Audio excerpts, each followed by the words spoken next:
श्रीं क्रीं श्रीं कुबेराय अष्टलक्ष्मी मम गृहधनं पुरय पुरय नमः।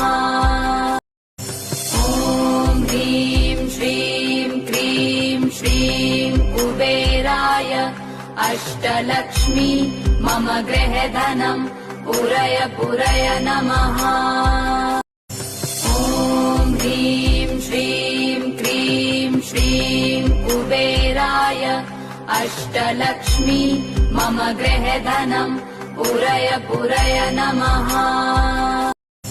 ॐ ह्रीं श्रीं क्रीं श्रीं कुबेराय अष्टलक्ष्मी मम गृहधनं पुरय पुरय नमः।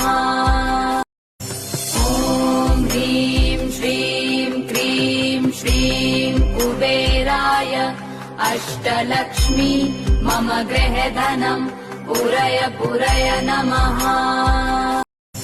ॐ ह्रीं श्रीं क्रीं श्रीं कुबेराय अष्टलक्ष्मी मम गृहधनं पुरय पुरय नमः।